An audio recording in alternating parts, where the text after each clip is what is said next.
Halo semuanya, selamat datang kembali di channel saya, Muhammad Taufik Hermansyah.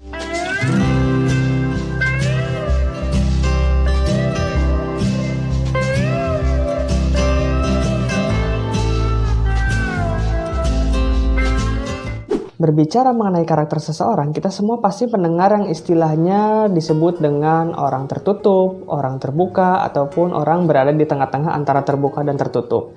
Nah, dalam istilah dalam psikologi, itu biasa kita sebut dengan kepribadian. Nah, kepribadian ini teman-teman memiliki banyak sekali tipe-tipe yang mungkin jika akan dibahas itu akan sangat panjang videonya. Nah, namun sebelum kita masuk ke tipe-tipe kepribadian, saya akan sedikit mengulas apa itu kepribadian dalam sudut pandang teoretik. Nah, terdapat sebuah penelitian yang menyebutkan bahwa kepribadian itu merupakan sesuatu hal yang unik yang terdapat dalam individu, yaitu sebuah pola perilaku dan cara berpikir yang cenderung konsisten. Nah, kepribadian ini merupakan hal yang unik pada individu yang bisa untuk dibedakan dengan individu lainnya. Jadi intinya kepribadian ini sebuah ciri khas individu, seperti itu. Nah, adapun tipe-tipe kepribadian, saya akan sedikit mengulas mengenai beberapa tipe kepribadian yang akan dibahas dalam penelitian pada tahun 2017. Dalam penelitian tersebut, terdapat 5 tipe kepribadian yang akan dibahas. Kepribadian yang pertama yaitu terdapat kepribadian ekstraversi. Nah, kepribadian ini, jika seseorang memiliki kepribadian tersebut, seseorang akan memiliki kecenderungan untuk senang berinteraksi dengan orang lain, mudah bergaul, banyak bicara, percaya diri, maupun dengan sifat-sifat asertif.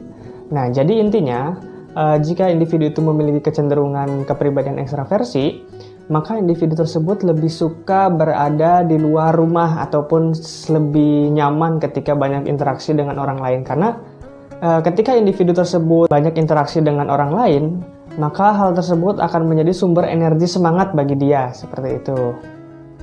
Kemudian kepribadian yang kedua itu terdapat kepribadian agreeableness. Nah, kepribadian ini bisa disebut dengan kepribadian yang cukup nyantai gitu orangnya. Karena ciri-ciri dalam kepribadian ini, individu akan cenderung bersifat lebih supel, lebih santai dalam menjalankan sesuatu, lebih memiliki sifat penyayang, pemaaf, kemudian lebih suka bekerja sama dengan orang lain dan juga dapat dipercaya.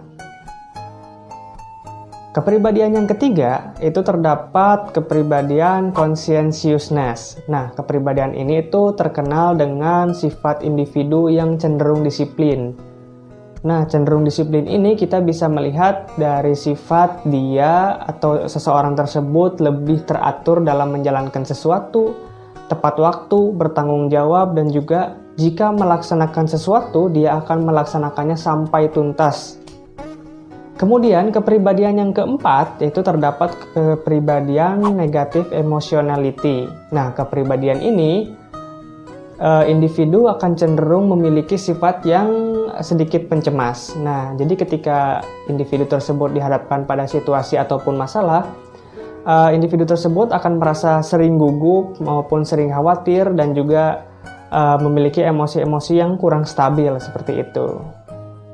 Kemudian terdapat kepribadian yang kelima yaitu kepribadian open-mindedness. Nah, kepribadian ini kita sudah bisa mengetahui bahwa dari namanya saja kan kita bisa menebak bahwa orang ini open-minded nih gitu kan.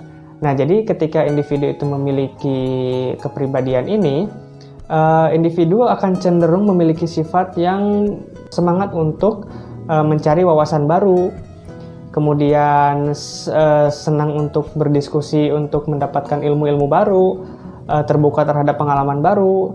Intinya kepribadian ini tuh individu memiliki wawasan yang cukup mendalam dan luas seperti itu.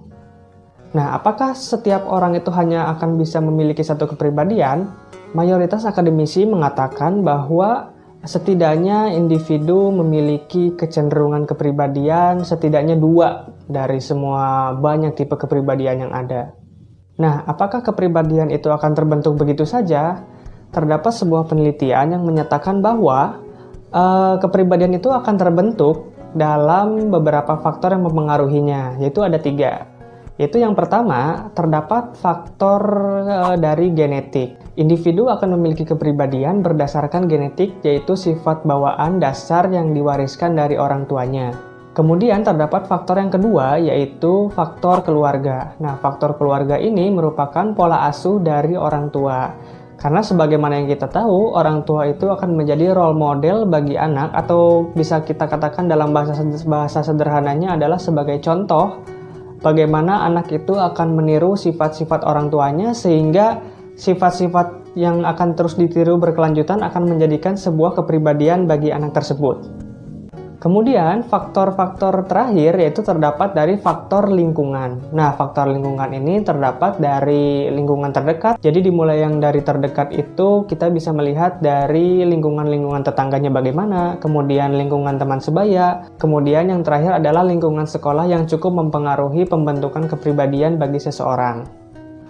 Dari semua ketiga faktor tersebut, manakah faktor yang paling berpengaruh untuk menjadi pembentuk kepribadian bagi seseorang? Dalam sebuah penelitian disebutkan bahwa faktor keluarga merupakan faktor yang terpenting bagi pembentukan kepribadian bagi anak atau seseorang. Karena sejatinya, manusia sejak dilahirkan itu pasti kemungkinan besar akan bersama dengan orang tuanya. Nah, oleh karena waktunya itu sangat banyak dengan orang tuanya, maka kebiasaan-kebiasaan pun dan juga sifat-sifat bawaan akan lebih mudah diwariskan dari keluarga. Sehingga keluarga merupakan faktor terpenting bagi pembentukan kepribadian seseorang. Terutama terdapat dari 5 tahun pertama dalam fase perkembangan individu, seperti itu. Nah, dari semua kelima kepribadian tersebut, apakah ada kepribadian yang lebih tinggi ataupun lebih rendah? Tidak ada. Karena semua kepribadian itu mempunyai peranan dan sekaligus kelebihan maupun kekurangan masing-masing. Karena Allah Subhanahu wa Ta'ala menciptakan semua manusia itu mempunyai peran masing-masing dan juga kelebihan maupun kekurangan masing-masing, agar kita semua bisa melihat roda kehidupan ini yang akan terus berputar dengan seimbang. Jadi pesan saya di sini adalah teman-teman tidak boleh saling merendahkan suatu karakter orang lain maupun perbedaan karakter, karena saya sangat yakin apapun karakter atau kepribadian yang sudah Allah berikan kepada kita itu pasti mempunyai peran positifnya masing-masing dalam kehidupan kita. Oleh karena itu hindarilah stigma negatif, merendahkan satu sama lain, agar kita sama-sama saling bisa membangun dalam bekerja sama untuk satu sama lain. Oke, cukup sampai di sini videonya. Mudah-mudahan video ini bisa bermanfaat untuk teman-teman semua, dan diharapkan bagi teman-teman semua yang sudah melihat video ini, setidaknya kita semua bisa sama-sama belajar untuk menghargai perbedaan individu agar kita bisa memahami keadaan orang lain, seperti itu.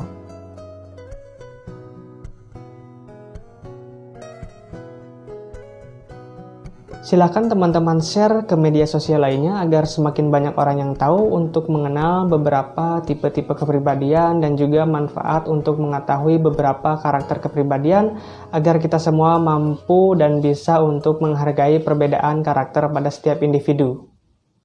Kurang lebihnya mohon maaf. Assalamualaikum warahmatullahi wabarakatuh.